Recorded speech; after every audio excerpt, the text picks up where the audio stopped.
ನಮಸ್ಕಾರ ಎಲ್ಲರಿಗೂ. ಕೃಷ್ಣಂ ಒಂದೇ ಜಗದ್ಗುರು. ಭಗವದ್ಗೀತೆಯಲ್ಲಿ ಶ್ರೀ ಕೃಷ್ಣ ಪರಮಾತ್ಮ ಗೀತೋಪದೇಶ ಮಾಡಿರುವಂಥದ್ದು ನಿಮಗೆ ಗೊತ್ತೇ ಇದೆ. ಅದರಲ್ಲಿ ಅರ್ಜುನನಿಗೆ ನಿಮಗೆ ಗೊತ್ತಿದೆ ಮಾಡಿರೋದು, ಆದರೆ ಎಂಟೈರ್ ಯೂನಿವರ್ಸಲ್ಗೆ ಒಂದು ಮೆಸೇಜ್ ಕೊಟ್ಟಿರುವಂಥದ್ದು ಒಂದು ಸಂದೇಶ, ಅದೇ ಗೀತೋಪದೇಶ.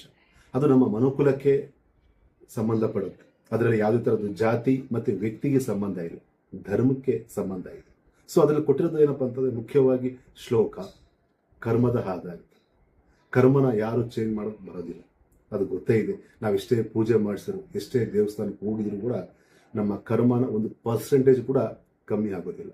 ಆದರೆ ಭಗವದ್ಗೀತೆನ ನಾವು ಯಾರು ಓದ್ತೀವೋ ಕಷ್ಟಗಳಲ್ಲಿ ಸ್ವಲ್ಪ ಕಷ್ಟನ ನಿಮಗೆ ಕಮ್ಮಿ ಆಗುತ್ತೆ, ಒಂದು ರೀತಿ ಡಿಸ್ಕೌಂಟ್ ಥರ.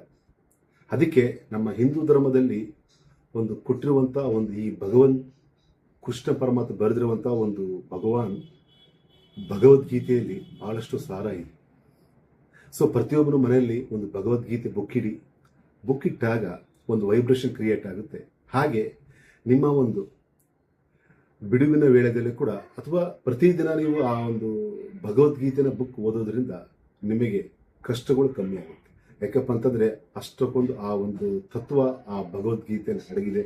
ಅದರಲ್ಲೂ ಕೂಡ ನಮ್ಮ ಹಿಂದೂ ಸನಾತನ ಧರ್ಮದಲ್ಲಿ ಕೊಟ್ಟಿರುವಂಥದ್ದು ಒಂದು ವಿಶೇಷವೇನಪ್ಪ ಅಂತಂದರೆ ಭಗವಾನ್ ಶ್ರೀ ಕೃಷ್ಣ ಪರಮಾತ್ಮ ಮಾಡಿರುವಂಥದ್ದು ಒಂದು ವಿಶೇಷವೇನಪ್ಪ ಅಂತಂದರೆ ಗೀತೋಪದೇಶ. ಅದು ನಮ್ಮ ಹೆಮ್ಮೆ.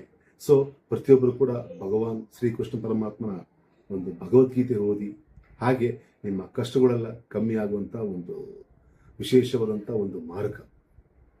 ಸರ್ವೇ ಜನ ಸುಖಿನೋ ಭವಂತು.